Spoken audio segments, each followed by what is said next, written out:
Sofia!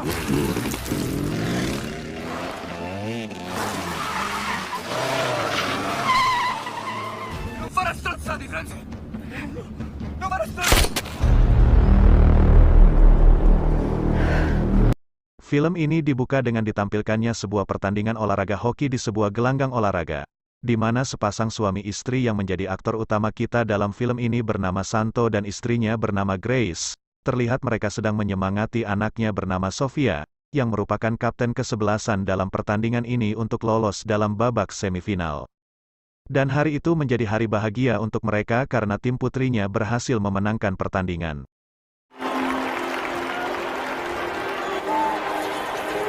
Saat pertandingan selesai digelar, Sofia bergegas untuk pulang bersama kedua orang tuanya. Namun sebelum itu, saat di luar gor, Sofia bertemu dengan kekasihnya bernama Hakim dan mereka sedikit berbincang ringan tentang keberhasilan Sofia dalam memenangkan pertandingan, dan terlihat dari kejauhan ayah dan ibunya memperhatikan sepasang kekasih ini berbincang. Namun dengan tegas Santo memperingatkan kepada Grace akan berurusan dengannya jika laki-laki itu membuat putrinya sengsara. Ragazzo a posto. Credo a vedersela con me.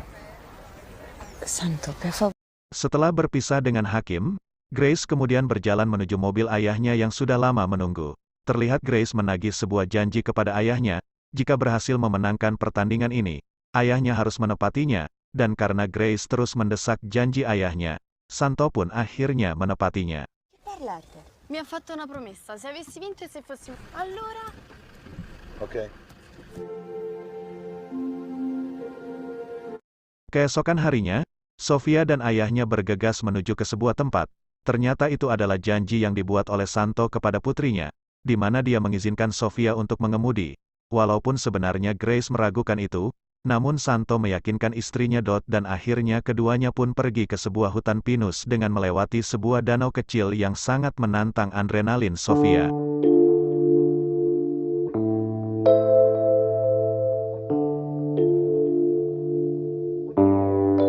Sesampainya di sebuah padang rumput yang sangat indah, mereka berdua beristirahat sejenak sambil menikmati pemandangan pegunungan Italia yang begitu indah.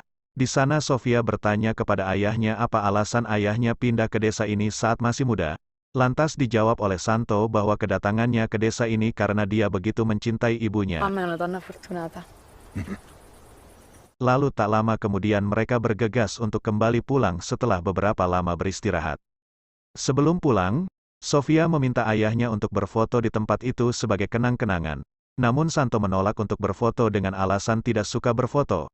Namun diam-diam Sofia mengambil foto ayahnya saat memperbaiki kaca spion mobil, lalu mempostingnya di media sosial. Dan disinilah titik awal permasalahan dimulai. Wajah ayahnya terdeteksi oleh pemindahan wajah. Ternyata ayahnya menjadi target operasi pencarian orang oleh sekelompok mafia Italia. Keesokan harinya, terlihat Santo sedang bekerja di pemotongan kayu miliknya bersama adik iparnya bernama John.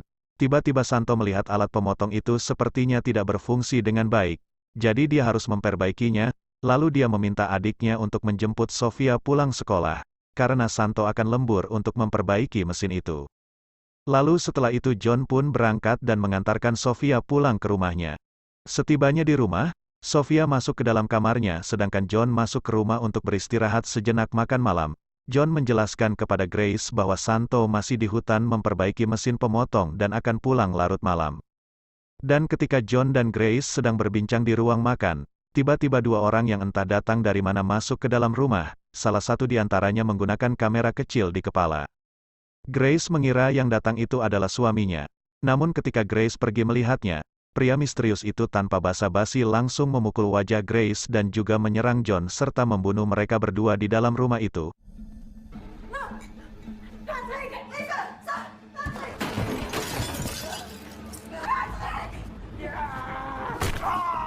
Pria yang menggunakan kamera tersebut mengangkat kepala John yang telah tewas dan mengirim fotonya kepada bos mereka di sebuah tempat. Sementara di sisi lain, Sofia yang mendengar keributan itu lalu keluar dan melihat semua kejadian.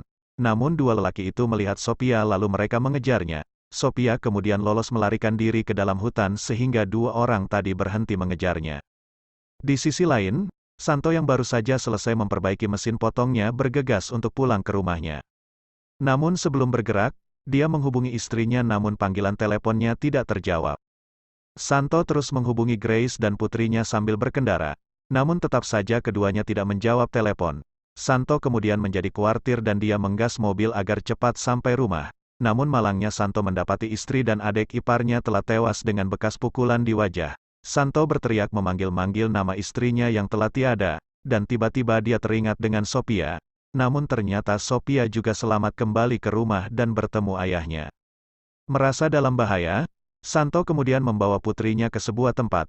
Namun pada titik ini, Sophia masih bingung apa yang sedang terjadi, sehingga dia memaksa ayahnya untuk mengatakan sejujurnya tentang kejadian ini. Namun Santo menolak permintaan putrinya untuk memanggil ambulan, sehingga dia membentak Sophia untuk diam dan duduk tenang. Dobbiamo andare via da qua. Oddio, chiama l'ambulanza! Oddio, veloce! Detto non adesso, cazzo! Dan di lain tempat, dua orang pembunuh tadi berkendara menuju ke kediaman bosnya sambil memberi kabar kepada bosnya bahwa dia berhasil menghabisi targetnya. Namun kabar buruknya wanita dalam rumah itu berhasil melarikan diri. Di nuovo a casa, ti preoccupare. Noi vecchi dormiamo poco. Akhirnya sampailah Santo dan Sophia di sebuah gudang tua. Santo membawa putrinya bersembunyi di sana. Santo berjanji mereka berada di sana hanya untuk semalam sebelum pergi ke sebuah tempat.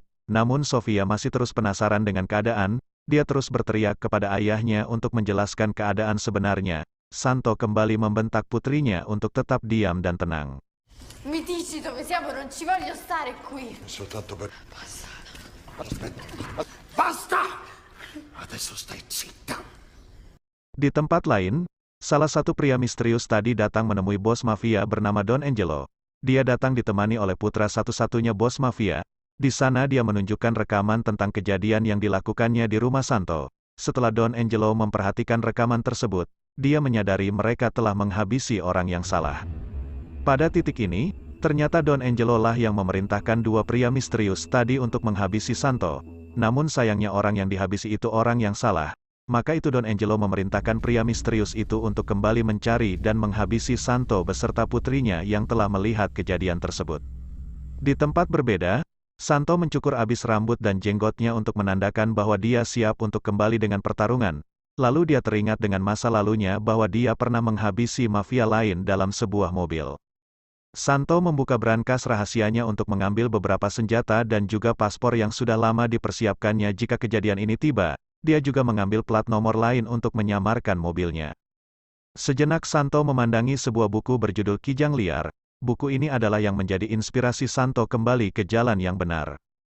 Tiba-tiba Sophia mendatangi ayahnya serta mengamuk dengan mengacak-ngacak semua barang-barang dalam ruangan.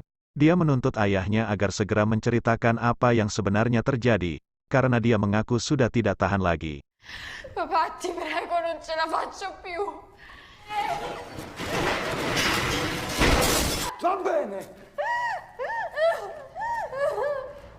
Akhirnya mau tak mau, Santo menceritakan kepada putrinya bahwa, dulunya dia adalah anggota mafia Sisilia, bernama Mafia Ndrangheta, jauh sebelum Sophia lahir. Nama aslinya sebenarnya adalah Dominic Franz, jadi suatu ketika Santo melarikan diri dari mafia ini karena ingin bertobat menjadi seorang pembunuh. Namun para mafia ini tidak pernah membiarkan siapapun anggotanya untuk keluar dari lingkaran setan tersebut, maka dari itu dia selalu diburu. Mendengar itu, Sophia akhirnya mengerti mengapa ayahnya selalu menolak untuk difoto. Namun pada titik ini, Sophia menyalahkan ayahnya tidak pernah jujur kepadanya yang akhirnya menyebabkan ibunya meninggal. Tak lama kemudian, Santo mempersiapkan senjatanya dan memberikan sebuah handphone kepada Sophia. Dia berpesan kepada putrinya agar tidak menggunakan ponsel tersebut selain menghubunginya. Lalu Santo pergi meninggalkan putrinya di ruangan itu dan mengendarai mobilnya yang lain. Tak lama Santo pergi, Sophia kembali melawan perintah ayahnya. Dia malah menghubungi pacarnya Hakim untuk datang menjemputnya. Namun dia tidak menyadari ponselnya telah disadap oleh para mafia untuk mendapatkan posisi mereka. Tranquilla, adesso arrivo. Ti prego, fai in fretta, per favore. Di sisi lain, tampak seorang pria tua sedang berjalan sendiri menuju kafe miliknya. Ternyata dia adalah kaki tangan Don Angelo. Ketika dia masuk, tiba-tiba Santo menyergapnya dan menghantamnya serta mengancam akan membunuhnya jika tidak memberitahu siapa pelaku yang datang ke rumahnya waktu itu dan telah membunuh istri dan adik iparnya. Karena merasa sekarat, akhirnya pria tua ini memberitahu nama pria misterius tersebut. Namanya adalah Marino Gallo dan Rudy Crisara. Mereka dikirim oleh Don Angelo untuk membunuhnya. Setelah mendapatkan nama, Santo membiarkan pria itu sekarat lalu pergi meninggalkannya. Di tempat berbeda, tampak hakim datang menjemput Sofia dengan motornya dan mereka segera bergegas pergi meninggalkan tempat tersebut.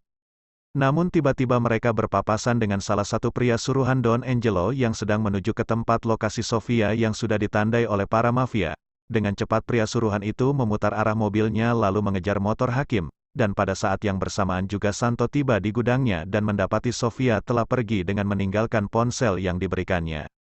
Santo akhirnya tahu siapa yang membawa putrinya dengan melihat bekas ban motor di halaman gudangnya, lalu dia pun bergegas menyusul mereka.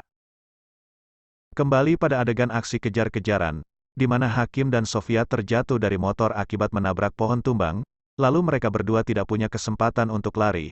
Pria mafia itu dengan segera mendekati mereka dan membunuh Hakim. Lalu pria itu menangkap Sofia serta menyekapnya ke dalam bagasi mobilnya. Namun beruntung, Santo datang di waktu yang tepat. Santo menghantam pria mafia tersebut, namun sebuah tembakan mengenai perut Santo, dan dengan segera Santo menembak kepalanya.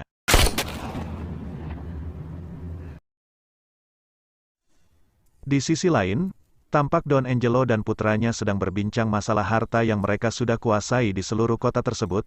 Putranya tersebut membujuk ayahnya untuk menyudahi segala jenis pembunuhan dan berfokus pada bisnis. Namun mendengar itu Don Angelo membentak putranya serta mengatakan ini bukan tentang uang, namun sebuah balas dendam kepada orang bernama Santo yang telah membunuh anak pertamanya.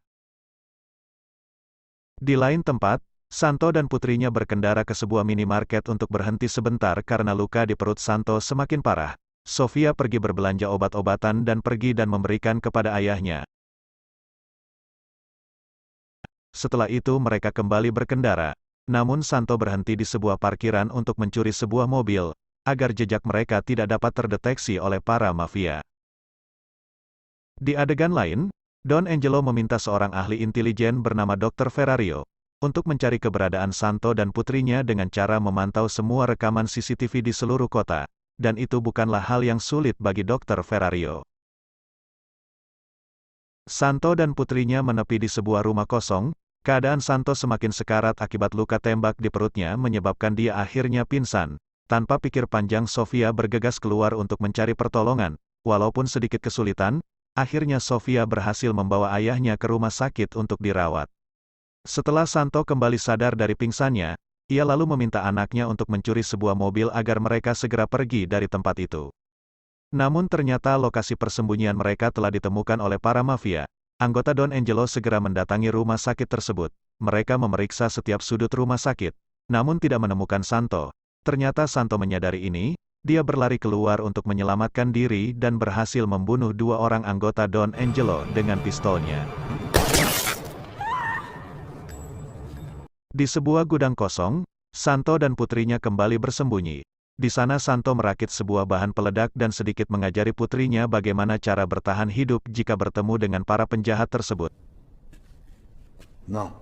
Lalu ketika malam tiba, Sofia menunjukkan sebuah denah gedung milik putra Don Angelo. Mereka berencana akan menculik putra Don Angelo. Lalu Santo berjanji kepada putrinya akan membawanya ke Afrika Selatan untuk hidup tenang setelah semua ini selesai. Keesokan paginya, Sofia bertugas untuk memantau keadaan di seputaran gedung dan mengirim gambar ke ayahnya. Dan di tempat lain Santo menyelinap masuk ke dalam mobil seorang polisi dan menyanderanya. Santo meminta polisi tersebut membawanya masuk ke dalam gedung. Sementara Sophie mengalihkan perhatian orang-orang dengan memasukkan peledak ke dalam tong sampah agar ayahnya lolos masuk ke dalam gedung. Dan akhirnya berkat kerjasama mereka berdua, Santo berhasil menculik putranya Don Angelo. Mereka membawa putra Don Angelo ke tempat persembunyiannya dan menyekapnya di sana. Santo memotretnya dan mengirim foto tersebut kepada Don Angelo serta mengirim sebuah pesan ancaman agar Don Angelo mengakui segala kejahatannya di berita secepatnya atau dia akan membunuh anaknya. Namun ternyata posisi persembunyian mereka terdeteksi oleh Dr. Ferrario berkat signal yang dikirim oleh Santo saat mengirim foto kepada Don Angelo. Lokasi mereka saat ini berada di sebuah gudang kereta api yang terbengkalai. Don Angelo memerintahkan Rudy untuk membunuhnya dan menegaskan agar kali ini tidak gagal lagi. Tak lama kemudian Rudy dan anggotanya yang lain mendatangi lokasi gerbong mencari keberadaan Santo, dan tiba-tiba sebuah tembakan beruntun membunuh beberapa anggota Rudy.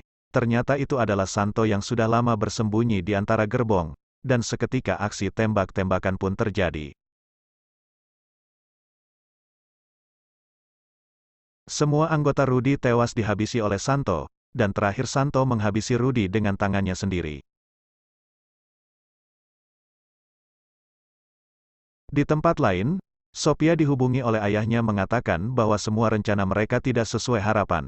Santo mengatakan bahwa dia tidak akan kembali lagi karena dia harus menghabisi Don Angelo dengan tangannya sendiri.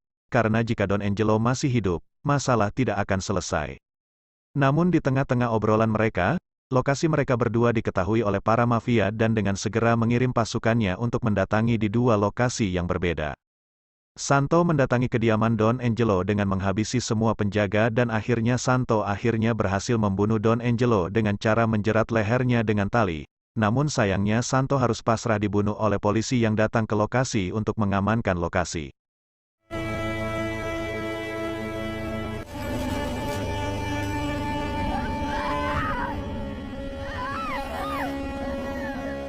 Singkat ceritanya, setelah Santo dan Don Angelo tewas, Sophia diamankan di penjara anak, sementara putra Don Angelo dibebaskan. Putra Don Angelo mengurus surat pengadilan jaminan pembebasan kepada Sophia dengan maksud akan menghabisi Sophia dengan cara yang sama ketika Santo membunuh ayahnya Don Angelo. Namun Sophia mengetahui rencana busuk itu, dia mengingat pesan ayahnya bagaimana menghadapi para mafia ini, antara dibunuh atau membunuh. Akhir cerita, film ini ditutup dengan adegan di mana Sophia akhirnya bebas dari tahanan dan menemui putra Don Angelo lalu menghabisinya dengan cara yang diajarkan oleh ayahnya ketika di persembunyian. Tamat, sekian dulu cerita kita kali ini, semoga dengan cara saya bercerita kamu dapat memahami alur cerita dalam film ini. Jangan lupa subscribe jika kamu suka, kita kembali lagi pada video berikutnya, terima kasih dan ciao.